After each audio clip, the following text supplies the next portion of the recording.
Moonlight doesn't forgive those who lie in its grace. In 1412, a single drop of crushed moonflower oil shattered a kingdom. One sister wore it to steal a crown, while the true queen rotted in a cellar. But an Alpha King's primal instincts cannot be deceived forever. Winter had come early to the northern territory of Ethelgard in the year 1412, bringing with it a biting frost that turned the sprawling estates of the werewolf nobility into fortresses of ice and stone. Within the towering gray walls of the Carter Manor, a quiet hierarchy had long been established, one built on cruelty, preference, and the superficial traits of a wolf's bloodline. Gloria Carter knelt on the freezing flagstones of the great hall, her hands raw and blistered from scrubbing the hearth. Though she possessed the same noble lineage as her older sister Isabella, her life was one of servitude. Gloria was what the pack elders harshly termed a late bloomer, while Isabella had shifted into a magnificent, silver-furred wolf at the tender age of 13, securing their father's pride and the admiration of the entire territory. Gloria had not experienced her first shift until she was almost 19. By then, the damage to her reputation was irreversible. Lord Reginald Carter, a man whose ambition vastly outweighed his paternal affection, viewed his youngest daughter as a humiliating stain on their family's prestigious history. Isabella, on the other hand, was the golden child. Blessed with cascading blonde hair, piercing blue eyes, and an aura of supreme confidence, she was the undisputed jewel of the Carter family. But beneath her breathtaking exterior lay a heart as cold as the northern winds. She thrived on Gloria's subjugation, using her younger sister as a stepping stone to elevate her own status. The uneasy routine of the Carter household was violently disrupted on a bleak Tuesday morning when a royal courier arrived, bearing the crest of the Alpha King. The heavy parchment, sealed with dark red wax, contained a decree that sent ripples of frantic excitement through every noble house in the kingdom. Alpha King Abel Murray, the fierce and legendary ruler who had united the warring territories 5 years prior, was hosting the Great Mating Ball. King Abel was a man of terrifying power and deep, brooding mystery. At 28, he was the strongest alpha in a century, yet he remained mateless. The whispers across the kingdom suggested his inner wolf was too dominant, too feral to accept an ordinary female. Now, the decree mandated that every unmarried female wolf of noble standing must attend the ball at the royal palace of Oakhaven. The king was finally ready to find his queen. "It is destiny," Isabella declared that evening, pacing before the roaring fire in the drawing room. She held the parchment to her chest, her eyes alight with a predatory gleam. "The king requires a queen of impeccable lineage and unmatched beauty. Father, this is our moment. When I am crowned, the Carter family will rule the north." Lord Reginald beamed, swirling a goblet of spiced wine. "You will wear the finest silk in Ethelgard, my dear. We shall commission the seamstresses from the capital. No expense will be spared." Standing in the shadows of the doorway, holding a tray of empty teacups, Gloria watched them. The decree explicitly stated every unmarried female wolf. That included her. Yet, when she timidly stepped forward to voice this, the room fell silent. "Father," Gloria began, her voice soft but steady, "the royal decree, it encompasses all daughters of the house. I am of age. I must also attend." Isabella let out a sharp, mocking laugh that echoed off the stone walls. "You? At the mating ball? Gloria, look at yourself. You smell of ash and lye. Your hands are calloused like a common scullery maid's. Do you truly believe the Alpha King would look twice at a runt who took nearly 2 decades to find her wolf?" "It is not about vanity, Isabella," Gloria replied, her amber eyes flashing with a rare spark of defiance. "It is the law. To defy the king's decree is treason." Lord Reginald slammed his goblet onto the wooden table, the sound cracking like a whip. "Silence, Gloria. You will not embarrass this family. You will remain here. The king will not notice the absence of a shadow when he is blinded by the sun." Dismissed and humiliated, Gloria retreated to her small, drafty chamber in the highest turret of the manor. But beneath her quiet demeanor, a quiet rebellion was brewing. Her wolf, though late to awaken, was deeply intuitive and fiercely proud. Since her first shift, Gloria had felt a strange, pulling sensation in her chest whenever she looked toward the south, toward Oakhaven. It was a primal tug, an undeniable yearning that she could not explain. She knew with absolute certainty that she had to be at that ball. For weeks, while the manor was consumed with Isabella's lavish preparations, Gloria worked in secret. She traded her meager meals with the kitchen staff for discarded scraps of velvet and silk from Isabella's fittings. Late into the night, by the flickering light of a single candle, Gloria sewed. She possessed a natural talent, and slowly, from the rejected remnants of her sister's extravagance, she crafted a gown of breathtaking beauty. It was a deep, midnight blue that complemented her dark, chestnut hair and golden amber eyes. But a dress was not enough. The mating ball was a sensory experience. A wolf found their mate through scent. Gloria knew she needed to mask the smell of hearth ash that clung to her skin. Deep in the perilous, whispering woods behind the manor, a rare flower bloomed only in the dead of winter, the midnight orchid. It was said to have a scent so captivating it could calm a raging beast. 3 nights before the ball, braving the freezing snow and the dangerous feral creatures of the woods, Gloria harvested the orchids. The stems were covered in sharp, glass-like thorns. As she crushed the petals in a mortar, her fingers bled, mixing her own blood and her raw, natural scent with the intoxicating sweet perfume of the flowers. She bottled the iridescent oil, unaware that she had just created a scent profile uniquely and undeniably her own. She was ready. For the first time in her life, Gloria Carter was prepared to step out of the shadows, but she had severely underestimated the depths of her sister's jealousy. The eve of the mating ball arrived, bringing with it a palpable tension that suffocated the Carter manor. Isabella's bespoke gown of shimmering gold thread had been delivered, but her mood was foul. A localized outbreak of winter pox had delayed her personal perfumer from the capital, leaving Isabella frantic about her presentation. She demanded perfection, and the absence of a signature scent was unacceptable. Prowling the corridors of the manor in a fit of anxiety, Isabella noticed a faint, mesmerizing aroma drifting down from the northern turret. It was a scent unlike anything she had ever experienced, wild, sweet, deeply earthy, and entirely intoxicating.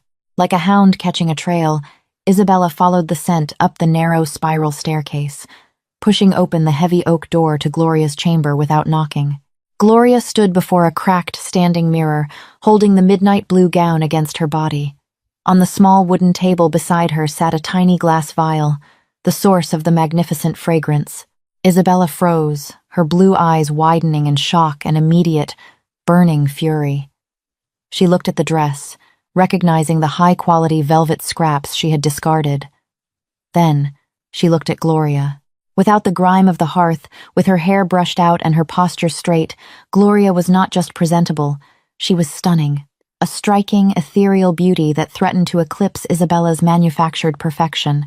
"What is this?" Isabella hissed, stepping into the room and slamming the door behind her. Gloria instinctively stepped back, clutching the dress to her chest. "It is my gown, for tomorrow night. I told you, Isabella, I am bound by the king's law to attend." Isabella's gaze snapped to the glass vial on the table. She lunged forward, snatching it up before Gloria could react. She uncorked it and inhaled deeply. Her eyes fluttered shut for a brief second as her own wolf reacted to the sheer power of the scent, before snapping open, filled with venom. "You made this?" Isabella demanded, her voice trembling with rage. "You, a filthy late bloomer, created a fragrance fit for royalty? Give it back," Gloria said, dropping the dress and reaching for the vial. "It is mine. I made it from the midnight orchids. It has my blood in it." "Your blood?" Isabella sneered, a wicked, calculating smile spreading across her face. "How convenient." A touch of the Carter bloodline, mixed with a scent that will drive any alpha mad. In a flash of movement, Isabella grabbed the beautiful midnight blue gown from the floor. With a vicious, tearing sound, she ripped the delicate velvet straight down the middle. "No!" Gloria cried out, dropping to her knees to gather the ruined fabric. Months of secret, desperate work, destroyed in seconds. "You are a fool, Gloria," Isabella spat, towering over her. "Did you really think I would let you walk into Oakhaven and make a mockery of us? Did you think I would let you stand in the same room as the king?" Isabella pocketed the vial of perfume. "This scent belongs to the future Queen of Ethelgard now. And as for you?" Isabella turned and stormed out of the room, her voice carrying down the spiral stairs. "Father, father, come quickly. Gloria has lost her mind." Within moments, heavy footsteps pounded up the stairs. Lord Reginald appeared in the doorway, his face purple with anger. Isabella stood behind him, clutching her arm and forcing fake tears. "She attacked me, father," Isabella lied flawlessly. "I came to check on her, and she flew into a feral rage. She ruined her own clothes and tried to bite me. Her wolf is unstable. She is too dangerous to be left alone while we are gone." Lord Reginald looked at Gloria, who was still kneeling on the floor, clutching the torn pieces of her dress, her eyes wide with betrayal. She didn't even try to defend herself. She knew her father's judgment was already passed. "A disgrace," Reginald growled, "a feral, untamed beast. You will not ruin your sister's night." He grabbed Gloria by the arm, his grip bruising her pale skin, and dragged her out of the room. He pulled her down the stairs, past the opulent drawing room, and down into the damp, lightless depths of the manor's root cellar. "Father, please!" Gloria finally screamed as he shoved her into the cold stone room. "You cannot do this. The king will know I am missing. He will check the registry." "The king cares only for his future queen," Reginald sneered, "and that will be Isabella." The heavy iron door slammed shut. The slide of the deadbolt echoed like a gunshot in the pitch black. Gloria threw herself against the heavy oak, pounding her fists until her knuckles bled, but it was useless. Upstairs, Isabella stood before her vanity. She was already dressed in her golden gown, looking like a vision of absolute perfection. She drew the small glass vial from her pocket. She dabbed the midnight orchid oil onto her pulse, points her wrists, behind her ears, along her collarbone. As the scent warmed against her skin, the subtle metallic tang of Gloria's blood activated the magical properties of the flower, amplifying the true mate pheromones locked within it. Isabella inhaled her own stolen scent, a triumphant smirk playing on her lips. She smelled like a goddess. She smelled like destiny. Outside, the heavy wheels of the Carter carriage crunched against the snow, beginning the long journey south to Oakhaven. Deep in the earth beneath them, Gloria curled into a tight ball on the freezing dirt floor, sobbing as the sound of the carriage faded into the winter wind. She was trapped, her hopes shattered, her identity stolen. But as the full moon rose, casting a silver sliver of light through a tiny grate near the ceiling of the cellar, the sorrow in Gloria's chest began to harden into something else. The late-blooming wolf within her, usually quiet and submissive, began to snarl. The grand ballroom of Oakhaven Palace was a spectacle of overwhelming opulence. Thousands of floating crystal chandeliers bathed the cavernous hall in warm, golden light. Tapestries of deep crimson and gold lined the walls, depicting the ancient victories of the Murray line. Over 500 of the kingdom's most eligible female wolves were in attendance, clad in rustling silks and heavy velvets, their nervous chatter blending with the majestic swell of the royal orchestra. Sitting upon a throne of black iron and polished oak, Alpha King Abel Murray looked thoroughly unimpressed. Abel was a remarkably imposing figure. Broad-shouldered and powerfully built, he possessed the rugged, battle-hardened features of a warrior who had spent more time on blood-soaked fields than in velvet-lined courts. His dark hair was swept back, and his eyes, a piercing, storm-cloud gray, scanned the throngs of women with cold detachment. "Are you entirely certain this was necessary, Cedric?" Abel muttered, leaning slightly toward his beta and closest friend, who stood rigidly beside the throne. Cedric sighed, adjusting the collar of his formal tunic. "The council demands an heir, Abel. The kingdom requires stability. You cannot rule through sheer intimidation forever. You need a mate." "I need a mate. Yes," Abel grumbled, a low, rumbling growl vibrating in his chest. "Not a porcelain doll. Look at them, Cedric. They reek of desperation, heavy perfumes, and political ambition. My wolf feels absolutely nothing." It was true. For an alpha of Abel's magnitude, the mate bond was supposed to be instantaneous and violent, a crashing wave of recognition. But as he had walked through the crowd earlier, performing the mandatory greetings, his inner beast had remained completely dormant. He was beginning to believe the fates had simply forgotten him. "Just give it time," Cedric urged. "The night is young. Lord Carter of the North has just arrived with his daughter. They are approaching the dais now." Abel barely suppressed an eye roll. Lord Reginald Carter was a known sycophant, a man who built his fortune on the backs of others. Abel prepared his standard, polite dismissal as the crowd parted to let the northern lord approach. But before Abel even laid eyes on the newcomers, it hit him. It started as a subtle whisper in the air, slicing through the cloying stench of heavy roses, musks, and roasted meats.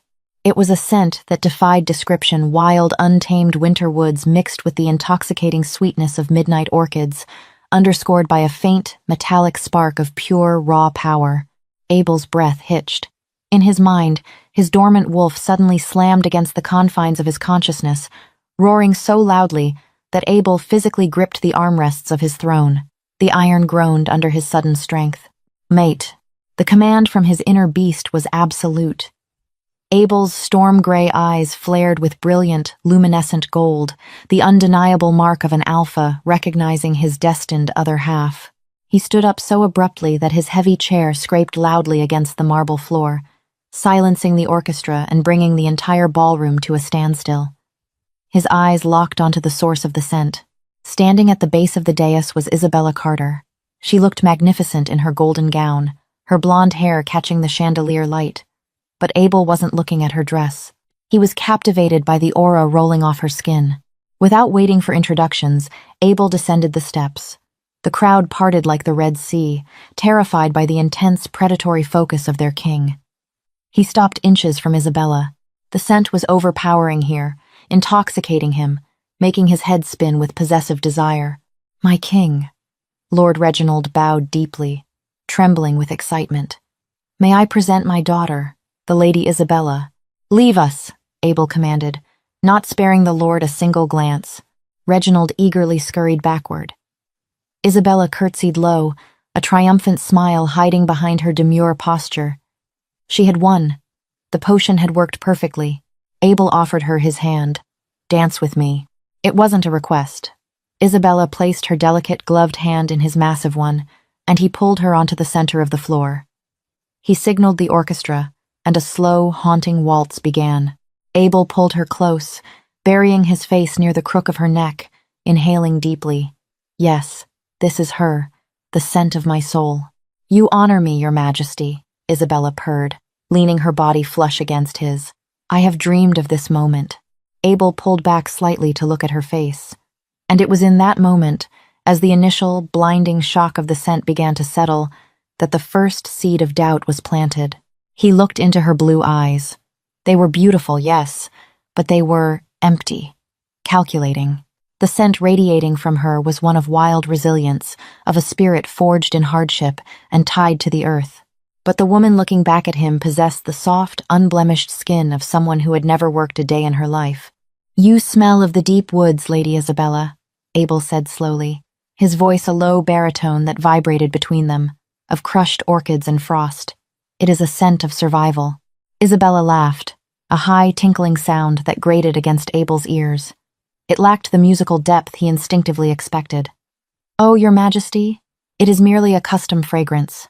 My perfumer in the north is quite skilled. I prefer to smell elegant.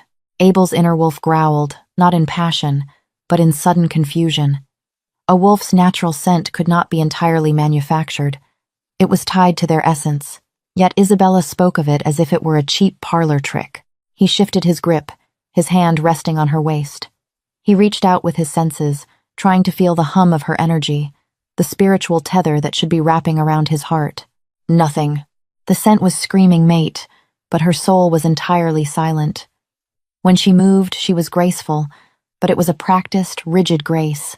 She lacked the fluid, instinctual wildness that matched the pheromones she was projecting. Tell me of your wolf, Isabella, Abel tested her, his eyes narrowing slightly. A scent this powerful implies a beast of great magnitude. Do you run often in the northern snows? Isabella hesitated, a flicker of panic crossing her perfectly painted features. I shift when necessary, my king, but a lady of my station prefers the comforts of the manor. The woods are filthy, and the feral creatures are quite dangerous. I prefer to let the guards handle such things. Abel stopped dancing, right in the middle of the ballroom floor. His wolf was practically tearing at his mind now, utterly frantic. The dichotomy was driving his instincts insane. The scent demanded he claim her, bite her neck, make her his. But every word she spoke, every micro-expression she made, repulsed him. It was a biological paradox. False, his inner voice whispered. An illusion. He stared down at Isabella, the golden glow in his eyes flickering erratically. He leaned in close again, but this time he bypassed the perfume points on her neck and inhaled the scent coming from the crown of her head, where the oil had not touched. Underneath the overwhelming aroma of the midnight orchid, he caught a whiff of her true scent, sickly sweet rosewater and bitter envy. It was a mundane, utterly ordinary scent. Abel stepped back, dropping her hand as if it had burned him. "Your Majesty?" Isabella asked, her smile faltering as murmurs began to break out across the silent ballroom. "Is something wrong?" Abel didn't answer immediately. He was processing the betrayal. Someone had manufactured a scent to trick an Alpha King. But how? The undertone of the fragrance was too real, too perfectly aligned with his biological needs to be a mere alchemist's trick. There was wolf blood in that scent. True mate blood. Whose blood? Miles away, in the pitch-black freezing root cellar of the Carter Manor, Gloria had stopped crying. The cold was seeping into her bones, threatening to stop her heart. But as the full moon reached its zenith, a sudden, blinding agony ripped through her spine. It wasn't the pain of the cold. It was the pain of a bond being forcefully activated across the distance. She felt a phantom touch on her waist, a rush of chaotic, confused alpha energy crashing into her mind. Gloria gasped, her eyes snapping open in the dark. They were glowing a brilliant, terrifying amber. The late-blooming wolf, suppressed by years of abuse and doubt, erupted.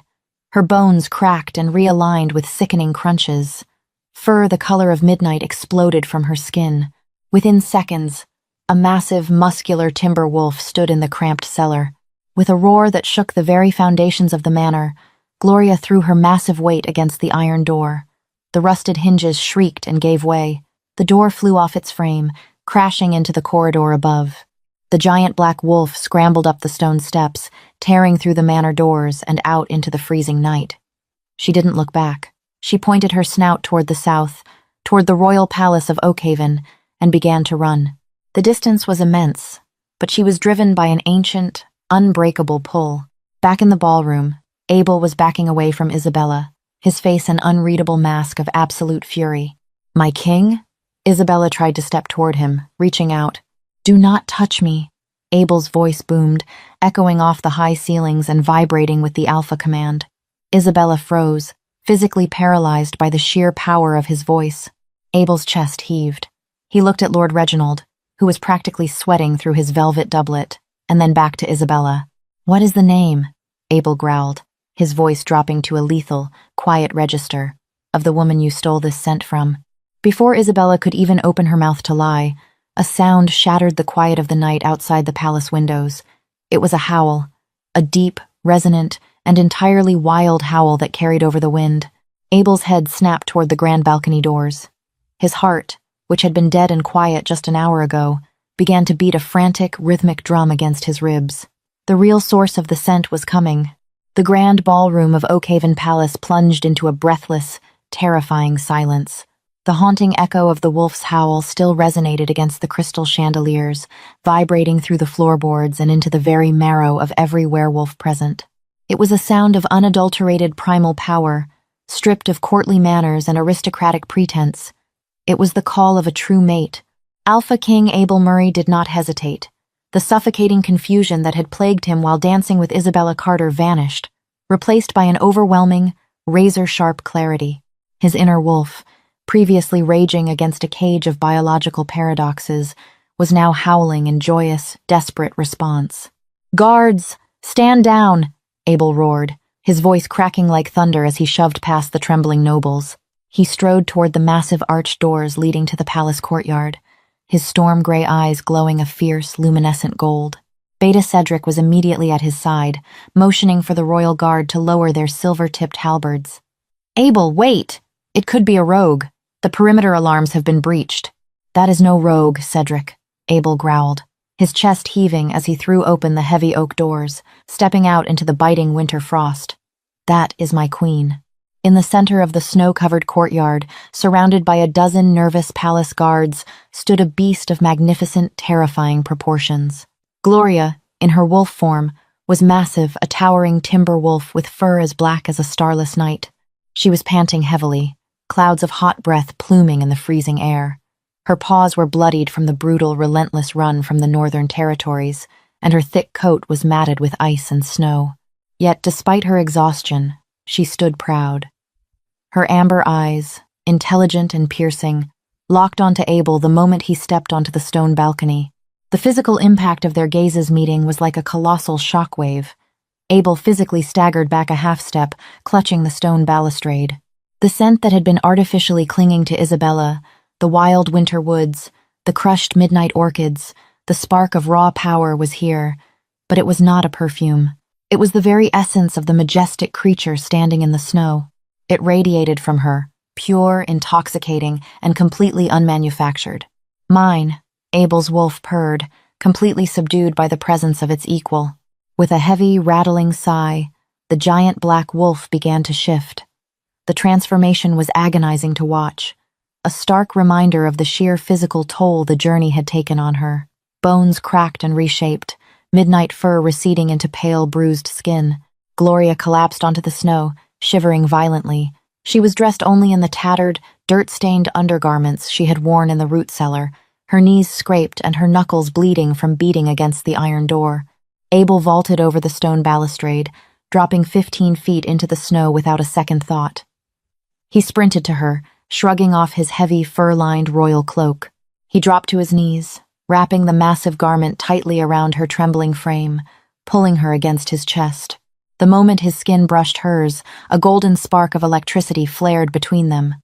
Gloria gasped, her hands instinctively clutching the lapels of his tunic. The phantom pain she had felt in the cellar vanished, replaced by a profound, soul-deep warmth that chased away the winter frost. "You are safe," Abel whispered fiercely into her chestnut hair, burying his face in her neck to inhale the intoxicating, authentic scent of her. There was no sickly, sweet rosewater here, only the earth, the storm, and the fierce will to survive. "I have you." They locked me away," Gloria choked out, her voice raspy from the cold and the howling. She looked up into his striking gray eyes, finding no disgust at her battered state, only absolute adoration and furious protectiveness. "The decree. I tried to come." Abel's jaw clenched so tightly, a muscle ticked in his cheek. He stood up, lifting Gloria effortlessly into his arms. She weighed nothing to him, but she was the anchor his soul had been searching for. He turned back toward the palace doors. The entire court had spilled out onto the balconies and steps, watching in stunned silence as their formidable, terrifying Alpha King cradled a bruised, barefoot woman like she was the most precious jewel in the kingdom. Among the crowd, standing at the top of the stairs, were Lord Reginald and Isabella Carter. Isabella's face was utterly drained of color, her golden gown suddenly looking cheap and gaudy against the stark reality of the scene unfolding before her. "Cedric," Abel commanded, his voice deadly calm, echoing across the silent courtyard. "Yes, my king," Cedric replied, stepping forward. "Clear the center of the ballroom. We have a trial to conduct." The transition from the freezing courtyard to the opulent warmth of the ballroom was jarring. The musicians had fled their stands, and the hundreds of noble guests pressed themselves against the tapestried walls, giving the Alpha King a wide, terrified berth. Abel carried Gloria directly to the dais, gently setting her down on the velvet-cushioned throne meant for his queen. He kept one hand firmly resting on her shoulder, a silent promise of protection, before turning his lethal gaze upon the crowd. "Lord Reginald Carter, Lady Isabella Carter." Abel's voice was a low, vibrating growl that sent shivers down the spines of the toughest warriors in the room. "Step forward." Reginald practically had to drag his eldest daughter into the center of the polished marble floor. Isabella was trembling, her hands nervously touching her pulse points, where the stolen perfume still stubbornly lingered. "Your Majesty," Reginald stammered, bowing so deeply he nearly toppled over. "There is a misunderstanding. This feral creature is my youngest daughter, Gloria. She is a late bloomer, deeply unstable, afflicted with madness. She attacked her sister and fled into the night. She is a danger to the crown." "A danger?" Abel mocked softly, stepping down from the dais. He approached Reginald with the slow, deliberate grace of a predator stalking cornered prey. "The only danger to the crown I see is a treasonous lord who thought he could blindfold an Alpha King." Isabella, driven by the desperate vanity that had defined her entire life, fell to her knees, crying dramatically. "My king, she is lying." She smelled my custom fragrance and, in her jealousy, tried to mimic it. "She is trying to steal my place!" Gloria, clutching the heavy fur cloak around her shoulders, stood up from the throne. She didn't look like a scullery maid anymore, bathed in the golden light of the chandeliers, her amber eyes burning with newfound confidence. She looked regal. "I did not mimic the scent, Isabella," Gloria said, her voice steady and echoing clearly through the silent hall. "I bled for it." She stepped down the dais, ignoring the gasps of the nobility as her bare, bruised feet touched the marble. She stopped beside Abel and held out her hands.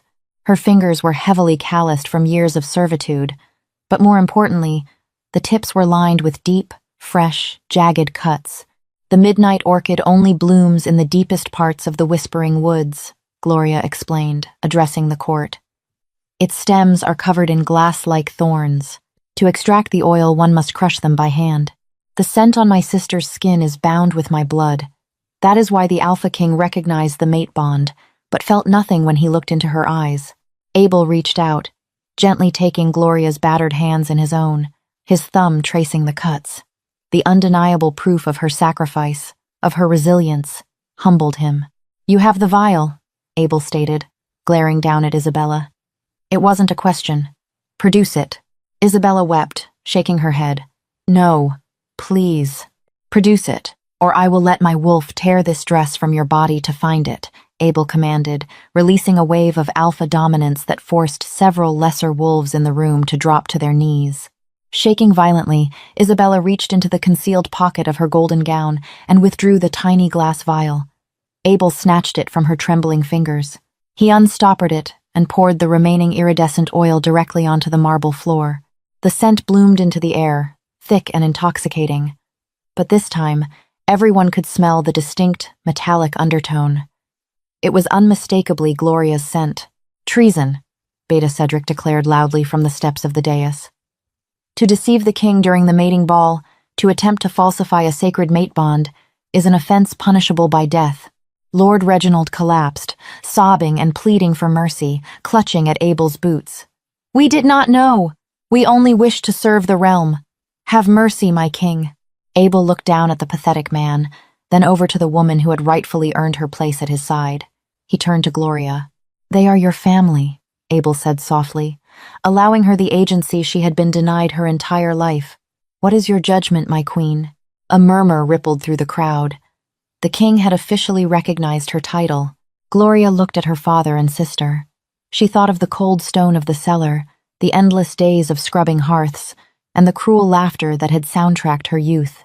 She could ask for their heads, and Abel would gladly deliver them. But she was not like them. She did not rule through cruelty. "Death is too quick for those who thrive on vanity," Gloria said, her amber eyes locked onto Isabella's horrified face. "Strip them of the Carter name. Strip them of their lands, their wealth, and their noble titles. Banish them to the outer fringes of the northern territories. Let them live as commoners in the frozen wastelands. Let Isabella learn to scrub her own hearth." Abel smiled, a terrifying, beautiful expression of pure pride. "It is decreed." The royal guards immediately stepped forward, hauling the screaming, weeping Reginald and Isabella away. The heavy courtyard doors slammed shut behind them, sealing their fate in the freezing night. The ballroom was left in stunned silence, the oppressive tension finally breaking. Abel turned his full attention back to Gloria. He reached out, gently brushing a stray lock of chestnut hair behind her ear. "You arrived a bit late to the ball, my lady," Abel murmured, his eyes dancing with a warmth that the kingdom had never seen in him before. "I was unavoidably detained," Gloria replied, a small, genuine smile gracing her lips for the first time. "But I believe I am exactly where I am meant to be." Abel did not care about the hundreds of eyes watching them.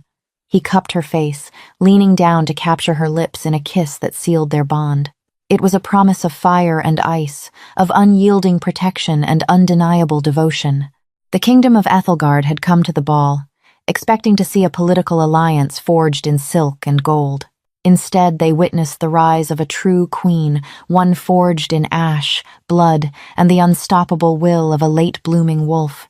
Did this tale of betrayal, destiny, and the ultimate triumph of the underdog capture your heart? If you loved seeing Gloria rise from the shadows to claim her rightful throne beside the fierce Alpha King, be sure to hit that like button. Share this incredible real-life romance drama with your friends who love a satisfying plot twist, and don't forget to subscribe to our channel for more thrilling stories of fate and revenge.